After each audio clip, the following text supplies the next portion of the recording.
Hello everyone, welcome back to another episode of my channel the United Frontier. तो जिस चीज़ का डर था मुझे वही हुआ अल्टीमेटली। हम लोग यूरोपा लीग के फाइनल तक पहुंच तो गए थे, लेकिन स्पर्स के अगेंस्ट में जीत नहीं पाए। इस सीजन में अभी 4 बार स्पर्स के अगेंस्ट में हम लोग हार चुके हैं एंड 17 ईयर्स लेटर स्पर्स वोन अ ट्रॉफी। तो ये वीडियो में बात करेंगे इसी मैच को लेके।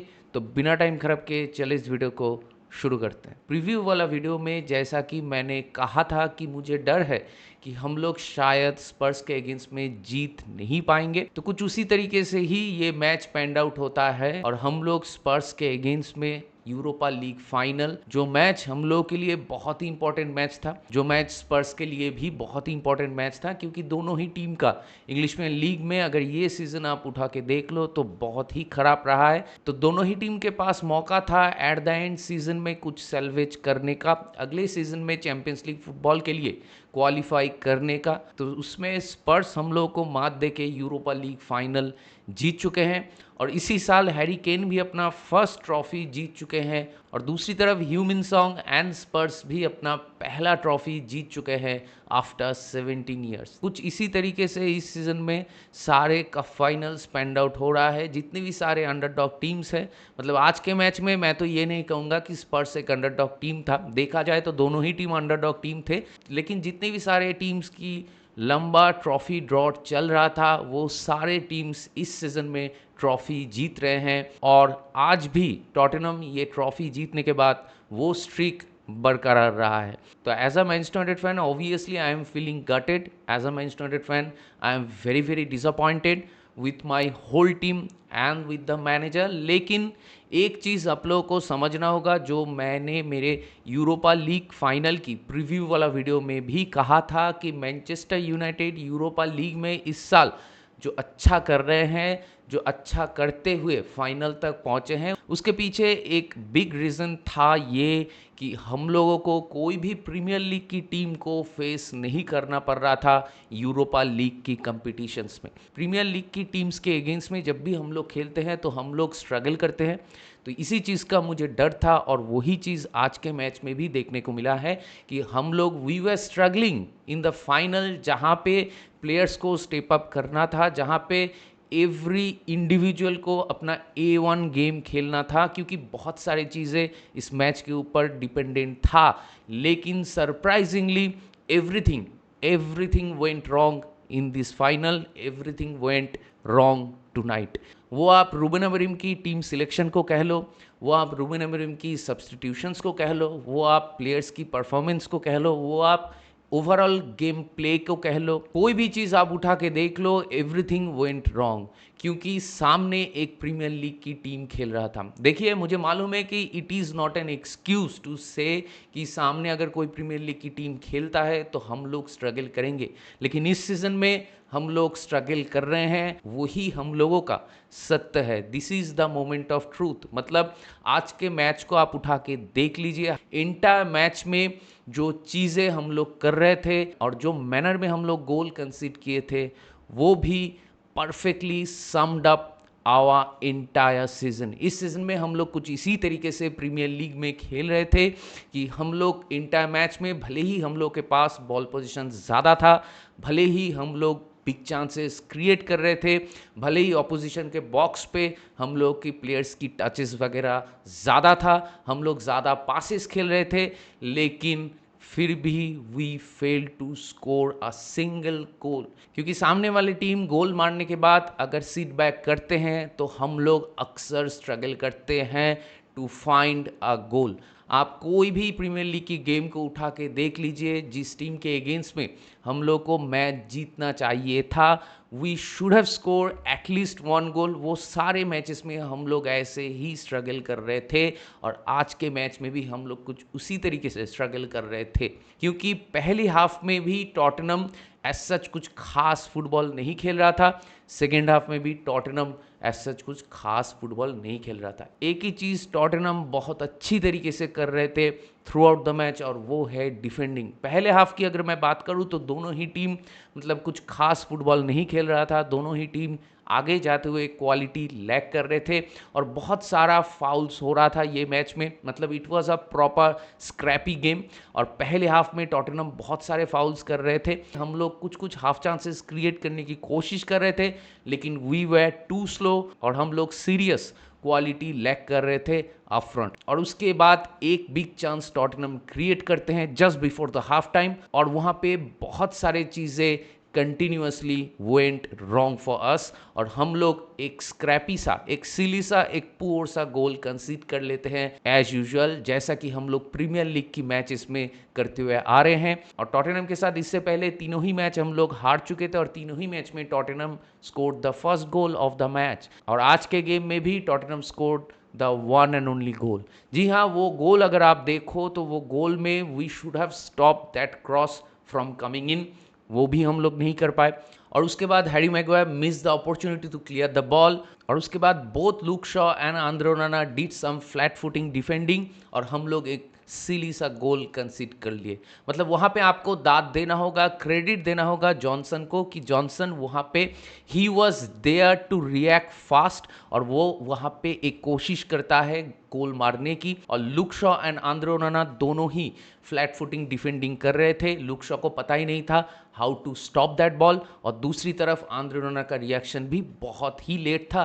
तो हम लोग एक आसानी से एक पुअर गोल कंसीड कर लेते हैं, and just before the half time Tottenham got that important goal of this fixture. उसके बाद जब मैच सेकेंड हाफ में रिज्यूम होता है तो हम लोग के पास ही majority of the time ball था, हम लोग ही पासेस कर रहे थे, हम लोग ही चांस क्रिएट करने की कोशिश कर रहे थे, क्योंकि टॉटनहम वे सिटिंग डीप और Tottenham were defending throughout the second half. जी हाँ, वहां पे आपका टॉटनहम की इंटायर बैकलाइन को, मतलब पेड्रो पोरो, रोमेरो, वैंडविन, ओडोगी और उसी के साथ गोलकीपर विकारियो, ये सारे प्लेयर्स को आपको क्रेडिट देना होगा, क्योंकि वो लोग दे didn't lose their concentration for 1 minute. वो लोग इंटायर मैच में दे वर टॉप नॉच। और उसी के साथ रोमेरो को आप देख लीजिए, he played 5 finals in his career, और वो सारे फाइनल्स वो जीत चुका है अभी। तो यही चीज दिखाता है कि ये सारे प्लेयर्स जो खेल रहे थे आज टॉटनहम के लिए, वो सारे players they were there to win the trophy, the hunger was there, और वो लोग जीतने के लिए ही आए थे।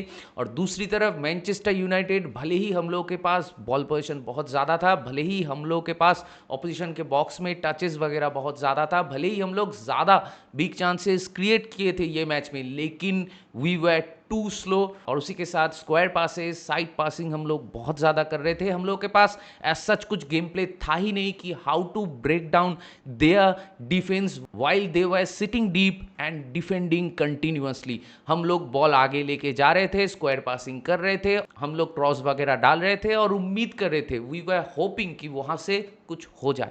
लेकिन कोई भी प्लेयर की अगर आप बात कह लो, मतलब ब्रूनो फर्नांडिस की आप बात कह लो, कैसेमिरो की आप बात कह लो, अमाद की आप बात कह लो, हॉयलैंड की आप बात कह लो, मेसन माउंट की आप बात कह लो, जितने भी सारे प्लेयर्स खेल रहे थे, कोई भी प्लेयर कोई ब्रिलियंट मोमेंट प्रोड्यूस नहीं कर पाया। और टॉटनहम बहुत अच्छी तरीके से डिफेंडिंग कर रहा था। मतलब हॉयलैंड के पास जो एक मौका था इंटायर मैच में, वही सबसे बड़ा मौका था हम लोग के पास। आई फील कि वहां पे हॉयलैंड जो हेडर मारा था, वहां पे गोल लाइन क्लियर किया था Mickey van de Ven. Just go and watch that goal line clearance once again, आपको पता चलेगा कि उसके पीछे क्या हंगर है, उसके पीछे क्या पैशन है।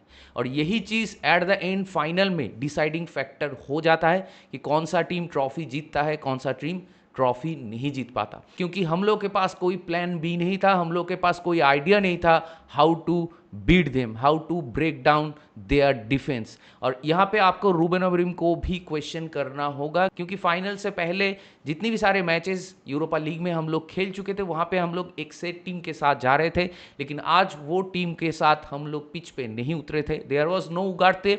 हम लोग कोबी मेनू को बहुत लेट इंट्रोड्यूस किए थे मैच में, और हम लोग को मालूम नहीं कि मेसन माउंट पहले हाफ में जिसका सिर्फ 5 टचेस था, वो 70 मिनट तक पिच पे क्या कर रहा था। क्योंकि गर्नाचो जब आया पिच पे, उसके बाद he was trying his best. दूसरे दिन की तरह ऑफ टारगेट शॉट्स वो नहीं ले रहा था। He was taking on some players और उसी के साथ क्रॉसेस वगैरह भी वो डाल रहा था और माइनस वगैरह भी वो कर रहा था बॉक्स में जाते हुए, और 2-3 अच्छा शॉट भी लिया था जिसमें once again Vicario did some good job. Vicario Inter match में ही बहुत बढ़िया बढ़िया सेव कर रहे थे, और जैसे कि मैं कह रहा था इंटर टॉटनहम की बैकलाइन भी बहुत प्रोलिफिक था आज के मैच में, and they didn't lose their concentration for once in the match. तो इसीलिए आई फील कि रूबेन अमरीम को हम लोग ये क्वेश्चन कर सकते हैं as a Manchester United fan, क्यों इतने सारे चेंजेस उन्होंने किया इन द फाइनल।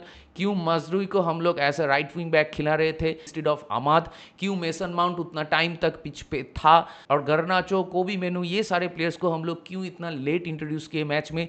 क्यों उगारते, जो डबल पिवट के साथ हम लोग बहुत सारे मैच में यूरोपा लीग में देख चुके हैं कि कैसेमीरो एंड उगारते खेलते हैं मिडफील्ड में, वो आज क्यों नहीं देखने को मिला। तो ये सारे क्वेश्चंस का मेरे पास तो कोई जवाब नहीं है, और मुझे नहीं लगता कि रूबेन अमरीम के पास भी अभी कोई लॉजिकल आंसर होगा। लेकिन it is what it is, अभी हम लोग सवाल ही पूछ सकते हैं, लेकिन इससे जो फैक्ट है और जो मोमेंट ऑफ ट्रूथ है हम लोगों का, वो चेंज नहीं हो जाएगा। There will be no Champions League football next season. अगर हम लोग आज वाला मैच जीत भी जाते तो अगले सीजन में चैंपियंस लीग फुटबॉल हम लोग के पास होता, लेकिन चैंपियंस लीग में जाके there was a high chance कि हम लोग ग्रुप लीग में ही बाहर हो जाते। ये मुझे मालूम है, क्योंकि हम लोग का team they are not ready for that top notch football which we have to play in the Champions League। लेकिन अगर चैंपियंस लीग फुटबॉल अगले सीजन हम लोग के पास होता तो हम लोग के पास एक चीज़ और होता, और वो है पैसा। अगर पैसा होता तो हम लोग रीबिल्ड अच्छी तरीके से कर पाते, लेकिन अभी हम लोग के पास चैंपियंस लीग फुटबॉल भी नहीं है और हम लोग के पास पैसा भी नहीं होगा।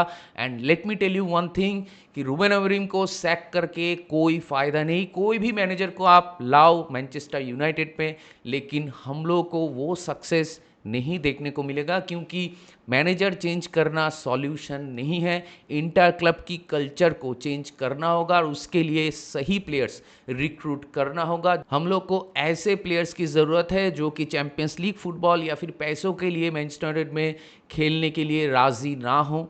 वो लोग अपने दिल से ये क्लब के लिए खेलने के लिए राज़ी हो। ऐसे प्लेयर्स हम लोग को चाहिए मैनचेस्टर यूनाइटेड में, लेकिन सैडली अभी हम लोग की औकात वो नहीं है। हम लोग we are not a big club any more. इस सीजन में जो पैथेटिक फुटबॉल हम लोग डिस्प्ले किए हैं in the English Premier League, and there is a high chance कि हम लोग लास्ट वाला जो गेम है अगेंस्ट एस्टन विला वो भी हार जाए और हम लोग शायद टेबल में 17 में फिनिश करें, और हो सकता है कि इंस्टेड ऑफ 18 हम लोग 19 मैचेस, मतलब सीजन में 38 मैचेस खेला जाता है इन इंग्लिश प्रीमियर लीग, उसमें से आधा मैचेस हम लोग हार जाए इस सीजन में। मतलब worst season for any top 6 club, conventional top 6 club in history of English Premier League, वो हम लोगों के साथ हो सकता है इस सीजन में।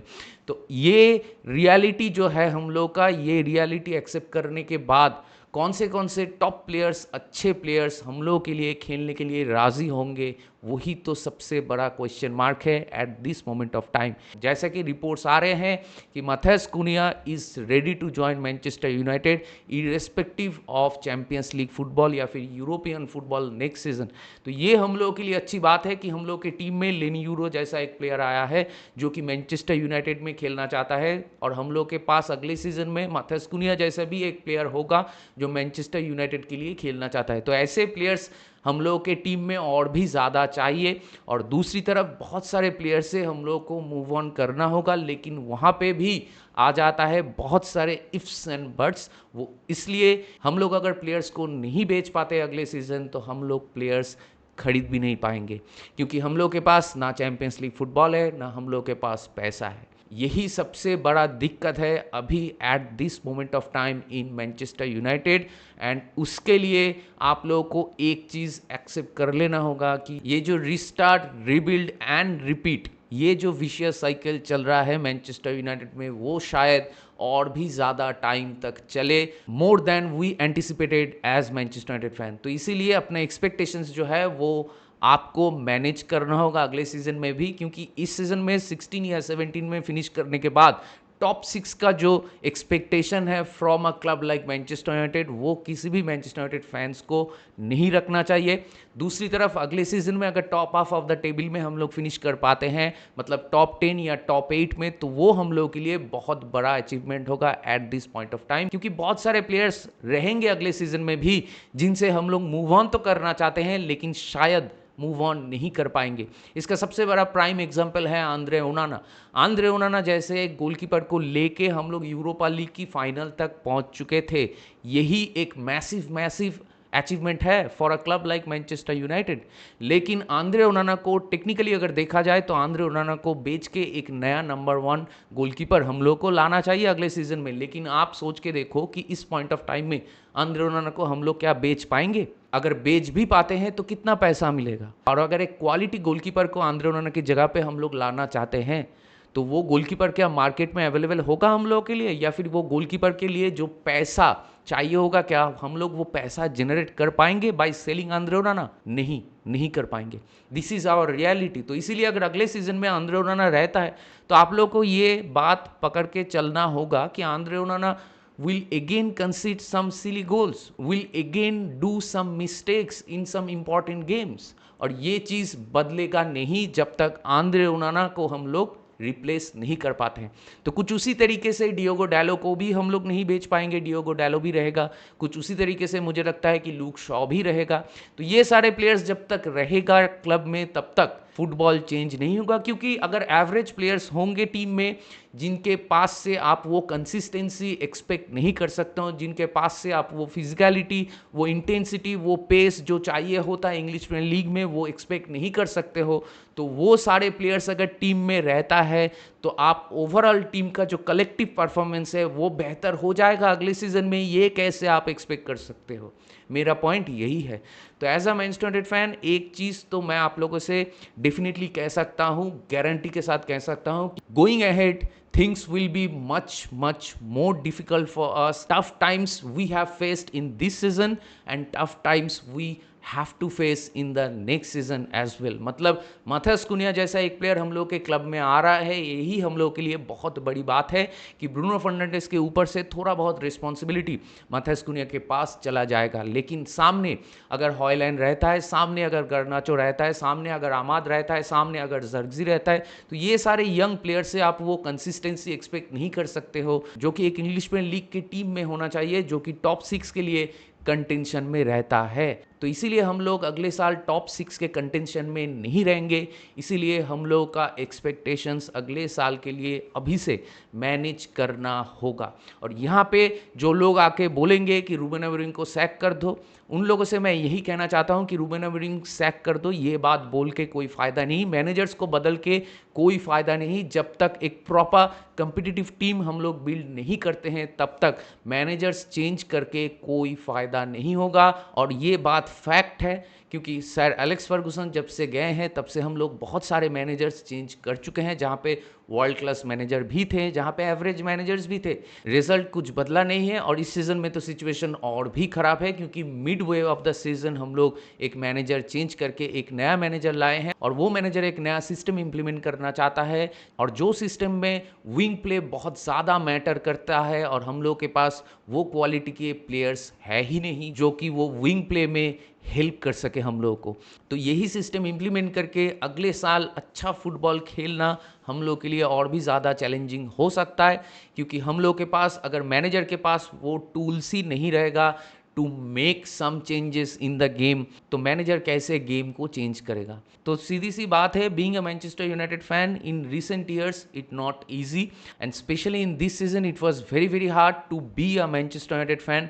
एंड हो सकता है कि अगले सीजन में भी वो चीज़ हम लोग को फिर से फेस करना पड़े। अभी बहुत कुछ डिपेंडेंट होगा ये ट्रांसफर मार्केट में कि इनियोस रूबेन अमोरिम को कैसे बैक करते हैं इन द ट्रांसफर मार्केट, कैसे हम लोग प्लेयर से मूव ऑन कर पाएंगे, और उसके दम पे कैसे हम लोग कौन से क्वालिटी के कौन से प्रोफाइल्स के प्लेयर्स ला पाएंगे इन मैनचेस्टर यूनाइटेड। अभी प्लेयर्स को अट्रैक्ट करना भी बहुत मुश्किल होगा, क्योंकि पैसों की लालच देके प्लेयर्स को लाने का कोई मतलब नहीं है, और वो चीज़ हम लोग कर चुके हैं। मतलब मैनचेस्टर सिटी से ज़्यादा पैसा हम लोग खर्च कर चुके हैं सिंस 2014। हम लोग के पास कोई एंड प्रोडक्ट नहीं है, हम लोग के पास कोई एंड रिजल्ट नहीं है टू शो ऑफ। और ये चीज़ फैक्ट है कि पैसों की लालच देके प्लेयर को लाने का कोई मतलब नहीं होता है in a club like Manchester United. और दूसरी तरफ अगर यंग प्लेयर्स को भी हम लोग लाते हैं तो यंग प्लेयर्स को मतलब they do not deserve to be on the pitch week in week out for 90 minutes. Players like Haaland, players like Garnacho, players like Ahmad, अगर कोई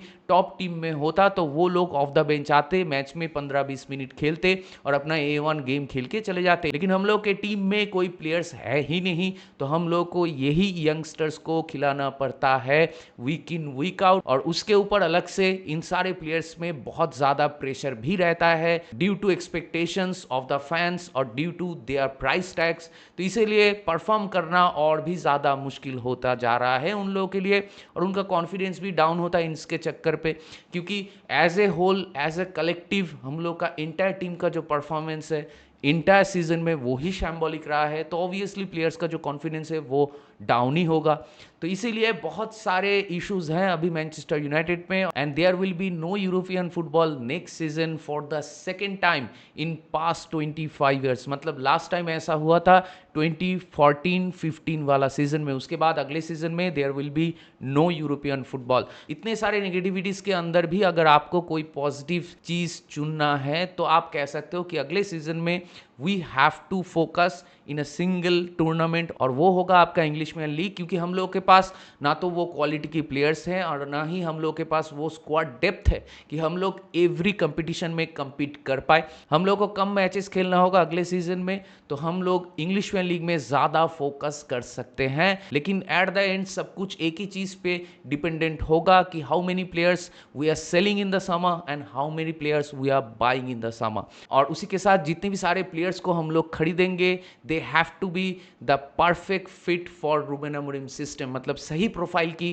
प्लेयर्स होनी चाहिए, नहीं तो ये जो सिचुएशन है वो बहुत जल्दी बेटर नहीं होगा हम लोग के लिए। तो it is what it is at the end. हम लोग as a Manchester United fan कुछ कर नहीं सकते, हम लोग अपने क्लब को सपोर्ट ही कर सकते हैं। तो as a Manchester United fan मैं ये चीज़ मानता हूँ कि अभी हम लोगों की सपोर्ट की सबसे ज़्यादा ज़रूरत है मैनचेस्टर यूनाइटेड क्लब को। As a Manchester United fan मैं 25 साल से ज़्यादा फुटबॉल देख रहा हूँ मैनचेस्टर यूनाइटेड का। तो I saw many ups and downs in Manchester United. I saw us as a Champions League winner, I saw us as a team going for every trophy in a season. लेकिन वो दिन अभी रहा नहीं, यही हम लोग का रियलिटी है। तो अच्छे टाइम पे क्लब को सपोर्ट करना बहुत इजी होता है, लेकिन बुरे टाइम पे क्लब को सपोर्ट करना इज टफ। और वही चीज़ अभी हम लोग को as a Manchester United fan करना होगा। जैसे लाइफ में हर वक्त अच्छा टाइम नहीं चलता, लाइफ में कभी अच्छा टाइम चलता है कभी बुरा टाइम चलता है, तो उसी तरीके से फुटबॉल में भी कभी अच्छा टाइम चलता है तो कभी बुरा टाइम चलता है। तो यही जो टाइम हम लोग फेस कर रहे हैं since sir Alex Ferguson left Manchester United, वही हम लोग का बुरा टाइम है और वही अभी हम लोग को झेलना होगा जब तक अच्छा टाइम फिर से वापस नहीं आता है मैनचेस्टर यूनाइटेड पे। और दूसरी तरफ once again many congratulations to each and every Tottenham Hotspur fan out there, क्योंकि टॉटनहम हॉटस्पर का फैन होना भी उतना आसान नहीं है। वो लोग बहुत दिन से वेट कर रहे थे to see their team finally winning a trophy. इससे पहले स्पर्स 2 यूरोपा लीग ट्रॉफी जीत चुके हैं और ये उनका 3rd यूरोपा लीग ट्रॉफी है। तो अगले सीजन में आई एम श्योर कि हम लोगों से तो अच्छा वो लोग करेंगे ही, specially in the Champions League. तो देखते हैं कि वो लोग अगले सीजन में कैसे खेलते हैं। और दूसरी तरफ एंज पोस्टेकोग्लू को भी आपको वो क्रेडिट देना होगा कि एक लाइन एक सेंटेंस वो अपने हर इंटरव्यू में बहुत बार बहुत फ्रीक्वेंटली कह चुके हैं कि I usually win some trophy in my second season, और वो चीज़ उन्होंने करके दिखाया है। तो इंटर टॉटनहम की टीम और उसी के साथ एंज पोस्टेकोग्लू को आपको वो क्रेडिट देना होगा। एंड उसके साथ I am very happy for Son, और वो डिजर्व करता है ये हैप्पीनेस। फाइनली ही वोन अ ट्रॉफी। मतलब एक तरफ जैसे कि मैं कह रहा था हैरी केन एक ट्रॉफी जीत गया और दूसरी तरफ सॉन भी टॉटनहम के साथ एक ट्रॉफी जीत गया। तो आप कह सकते हो कि it was a match made in heaven, और वो चीज़ इस सीजन में हम लोग को बार बार देखने को मिल रहा है। बोलोग्ना के बाद न्यूकैसल यूनाइटेड, उसके बाद क्रिस्टल पैलेस, उसके बाद टॉटनहम हॉटस्पर भी अभी ट्रॉफी जीत चुके हैं। तो अभी यही देखने वाली बात होगी कि चैंपियंस लीग की फाइनल में क्या पीएसजी अपना पहला चैंपियंस लीग फाइनल जीत पाते हैं कि नहीं। तो दैट बीइंग सेड, इस वीडियो को चलिए यहीं पे रैप अप करते हैं। अगर आप मेरे चैनल में नए हो, आपको ये वीडियो पसंद आया तो मुझे ज़रूर सब्सक्राइब कीजिए और इस वीडियो को लाइक कीजिए और शेयर कीजिए अपने दोस्तों के बीच, अपने जान पहचान वालों के बीच जिनको ऐसे वीडियोस देखना पसंद है। तो बहुत जल्दी मिलेंगे अगले वाले वीडियो में, तब तक ख्याल रखिए अपना। Take care, goodbye, glory glory Manchester United and keep the red flag high.